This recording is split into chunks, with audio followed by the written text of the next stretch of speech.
जय श्री कृष्णा। जय श्री राधे। यमदूत की बातें सुनकर अब विकुंडल कहने लगा कि तुम्हारे वचनों से मेरा चित्त अति प्रसन्न हुआ है, क्योंकि सज्जनों के वचन सदैव गंगा जल के सदृश पापों का नाश करने वाले होते हैं। उपकार करना तथा मीठा बोलना सज्जनों का स्वभाव ही होता है, जैसे अमृत मंडल चंद्रमा को भी ठंडा कर देता है।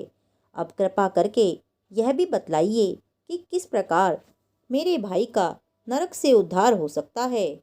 तब दूत कुछ देर ज्ञान दृष्टि से विचार कर मित्रता रूपी रस्सी से बंधा हुआ बोला कि हे वैश्य, यदि तुम अपने भाई के लिए स्वर्ग की कामना करते हो तो जल्द ही अपने 8 जन्म के पुण्य फल को उसके निमित्त अर्पण कर दो। तब विकुंडल ने कहा कि हे दूत, वह पुण्य क्या है और मैंने कौन से जन्म में और कैसे किया है, सो सब बतलाइए, फिर मैं अपना पुण्य अपने भाई को दूंगा। दूत कहने लगा कि हे वैश्य, सुनो, मैं तुम्हारे पुण्य की सब कथा कहता हूँ।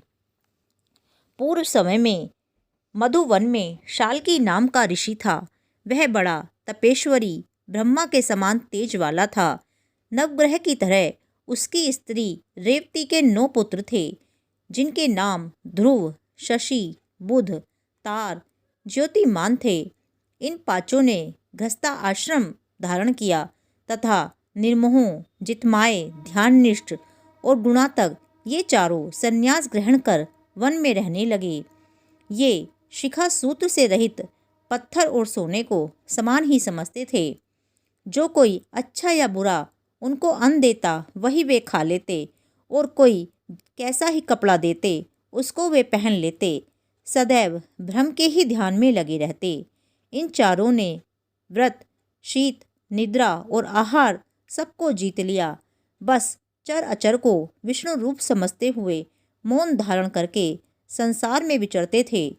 ये चारों महात्मा तुम्हारे घर आए जब तुमने मध्याह्न के समय भूखे प्यासे इनको आंगन में देखा, तो तुमने गद गद कंठ से आंखों में आंसू भरकर इनको नमस्कार करके इनका बड़ा आदर सत्कार किया।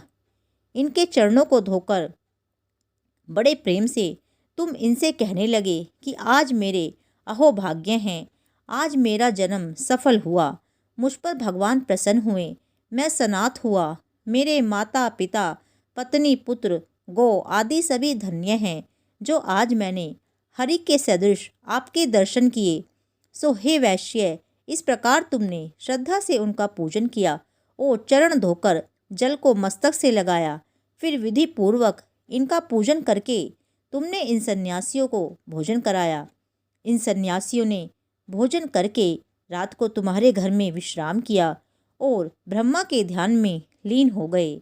इन सन्यासियों के सत्कार से जो पुण्य तुमको मिला सो मैं भी कहने में असमर्थ हूँ, क्योंकि सब भूतों में प्राणी ही श्रेष्ठ है। प्राणियों में बुद्धि वाले, बुद्धि वालों में मनुष्य, मनुष्यों में ब्राह्मण, विद्वानों में पुण्यात्मा और पुण्यात्माओं में ब्रह्म ज्ञानी सर्वश्रेष्ठ है। ऐसी ही संगति से बड़े बड़े पाप नष्ट हो जाते हैं। यह पुण्य तुमने अपने पहले 8वें जन्म में किया था, सो यदि तुम अपने भाई को नरक से मुक्त कराना चाहते हो तो यह पुण्य दे दो। सो दूत के ऐसे वाक्य सुनकर उसने प्रसन्न चित्त से अपना पुण्य अपने भाई कुंडल को दे दिया और वह नरक से मुक्त हो गया और दोनों भाई देवताओं से पूजित किए गए। तब दूत अपने स्थान को वापस चला गया। इस प्रकार वैश्य के पुत्र विकुंडल ने अपना पुण्य देकर अपने भाई को नरक की यात्रा से छुड़वाया। सो हे राजन, जो कोई इस इतिहास को पढ़ता है, सुनता है या सुनाता है, वह 1000 गोदान का फल प्राप्त करता है। 13वां अध्याय पूर्ण। जय श्री कृष्णा। जय श्री राधे।